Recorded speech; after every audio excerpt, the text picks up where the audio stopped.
Dan sebenar-benar mimpi di antara kalian adalah mimpi orang yang paling jujur dalam. And they see the sword in my hand. Bismillahirrahmanirrahim. Assalamualaikum warahmatullahi wabarakatuh. Hari ini kita akan menjawab komentar dari kalian ya di setiap video kami.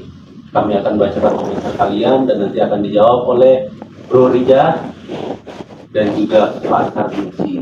Iya, insyaallah. Nggak usah lama-lama ya. Komentar pertama yang akan kita bacakan dari akun TikToknya Bro Rijasa. Nah, di sini ada namanya Farif. Oke. Dia mengatakan Islam sudah sempurna, begitu juga sholat, Al-Quran, dan Sunnah. Rasanya tidak ada dalam mimpi mengatakan Rasulullah untuk sempurnakan Islam. Bagaimana? Silakan dijawab. Islam itu sudah sempurna. Al-Quran sudah sempurna, begitu juga dengan hadis. Ya, tidak ada penambahan, tidak ada pengurangan setelahnya. Tapi saya akan membacakan salah satu hadis dari Nabi. Ini hadis riwayat Muslim sama Al-Bukhari. Saya bacakan aja langsung hadisnya. Jika zaman itu telah dekat dengan kiamat, banyak mimpi orang beriman tidak berbohong. Dan sebenar-benar mimpi di antara kalian adalah mimpi orang yang paling jujur dalam perkataannya. Nabi Muhammad SAW juga bersabda, itu karena kenabian dan dampaknya akan sangat jauh dari masanya. Sehingga orang-orang beriman akan diberikan keringanan dalam bentuk mimpi. Ya, yang akan membawa mereka beberapa kabar baik. Atau akan membantu mereka untuk bersabar dan teguh dalam iman mereka. Hadis riwayat Al-Bukhari, hadis riwayat Muslim. Kalian bisa baca sendiri. Ya. Karena memang jaraknya antara kenabian dengan sekarang sudah 1400 tahun. Sudah sangat jauh. Iya, betul. Iya. Betul. Dulu pas waktu zaman Nabi Musa, nabinya ada. Cuma ditinggal sebentar doang oleh Nabi Musa. Tinggal sebentar untuk melakukan, Nabi Musa mau melakukan doa. Kemudian kaum Bani Israel dengan Samiri, dia menyembah berhala lagi, membuat patung anak lembu. Padahal tinggal sebentar aja ya? Iya, padahal tinggal sebentar doang, nabinya ada. Dan sekarang jaraknya udah 1400 tahun. Dan sekarang bukan masalah memang Islam disempurnakan lagi, enggak. Masalahnya adalah sekarang banyak sekali terjadi kesyirikan ya yang dilakukan oleh umat muslim. Itu adalah PR kita. Iya. Menanggapi ini sebenarnya hadis ini menerangkan ayat Al-Quran. Jadi hadis itu menerangkan tentang surat Yunus 64. Surat Yunus 64 itu tentang lahumul busra fil hayatid dunya wal akhirah. Yaitu ada kabar gembira dalam kehidupan dunia dan akhirat. Lalu Imam Ibnu Katsir merilis hadis tadi itu yang mengatakan kabar gembira itu maksud adalah mimpi yang mubasyirat. Jadi Al-Quran itu memang sudah Allah ciptakan dengan sempurna. Lalu Allah juga menyiapkan ketika nanti Nabi sudah berlalu, orang-orang setelah ini bakal ada perubahan gitu kan? Karena saking jauhnya tadi itu. Makanya dalam hadis itu dikatakan Allah memberikan mimpi, namanya mubasyirat. Jadi sebenarnya mimpi yang hadir hari ini mubasyirat itu adalah melengkapi. Ya, Al-Quran itu sempurna seperti itu begitu. Iya. Ya, justru kalau seandainya mubasyirat ini tidak diambil, justru ada bagian dari Al-Quran yang hilang. Jadi nanti buka surat Yunus. Jadi especially di zaman sekarang itu manusia khususnya ya umat muslim merasa bahwa mereka masih benar dengan ajarannya, tapi ternyata sudah sangat melenceng jauh dari ajaran tauhid ya. Terbukti sekarang Islam terpecah-pecah. Iya. Menjadi 73 golongan. Betul. Itu. Kalau masih sempurna, ngapain harus terpecah? Harusnya kita satu dong. Kenapa kita susah bersatu? Bagian dari bukti bahwasanya kita terpecah ya. Iya. Iya, benar. Nah, ini kelanjutannya terpesong dari ajaran Islam. Melenceng. Apa yang kamu katakan, Nabi tidak kata di akhir zaman ikut mimpi. Cuma maksud setiap mimpi ada dalam Al-Quran.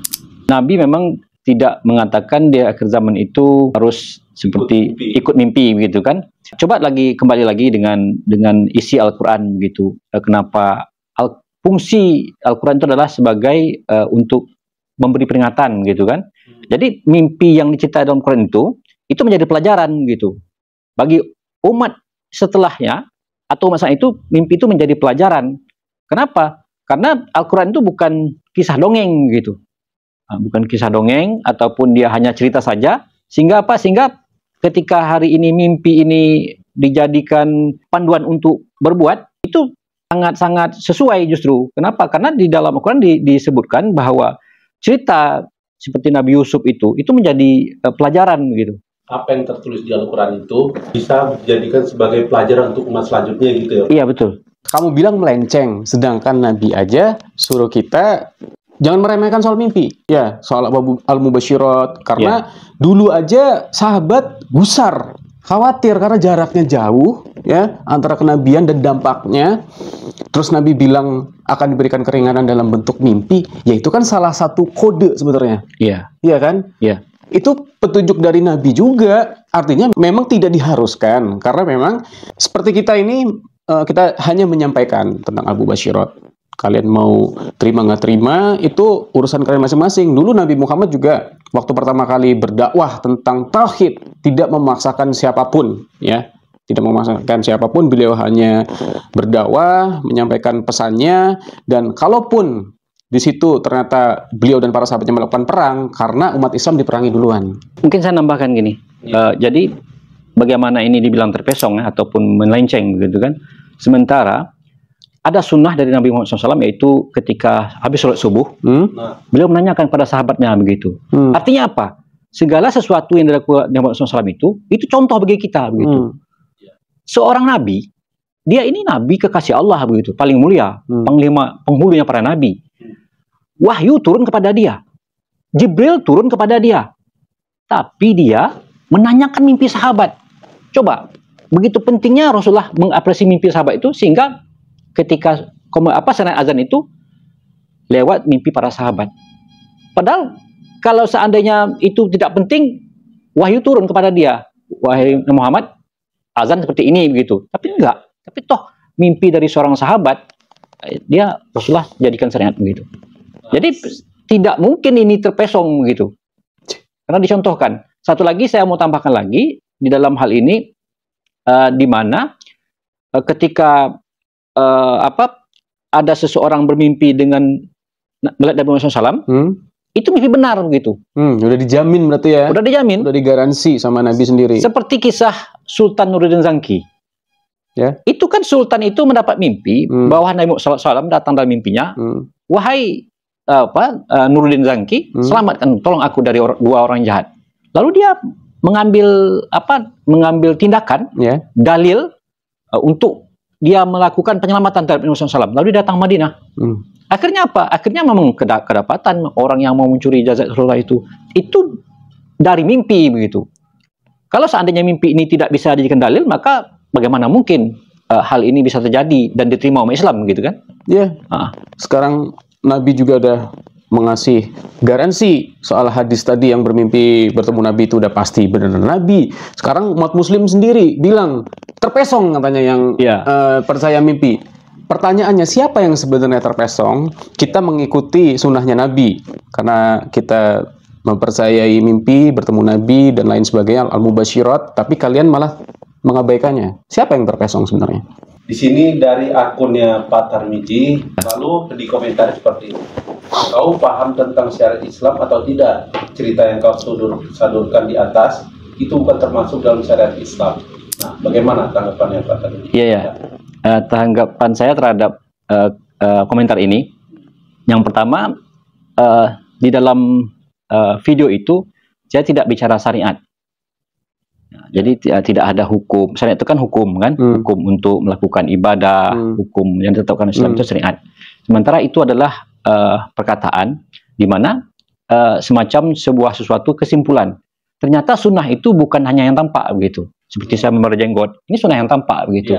Lalu ada sunnah tidak tampak. Artinya apa? Sunnah tidak tampak itu, walaupun seseorang itu tidak dia melakukannya, tapi orang tidak tahu apa sunnahnya. Misalnya, sunnah berbaik sangka. Itu Rasulullah kan selalu berbaik sangka, selalu sunnah Rasulullah apa? Sunnah berkata jujur, atau dia berkata baik, tidak berkata yang jorok, tidak dia selalu menjaga lisan. Itu ketika kita melakukan itu, mungkin orang lain tidak nampak begitu. Tapi itu sunnah juga. yang harus kita lakukan sebagaimana kita melakukan sunnah yang tampak begitu. Jadi di sini saya tidak baca syariat, tapi saya mengatakan bahwa sunnah itu ada yang tampak, ada yang tidak tampak. Itu semacam pengertian dari saya bahwa itu adalah sesuatu yang juga dilakukan Rasulullah SAW. Ya, betul sekali.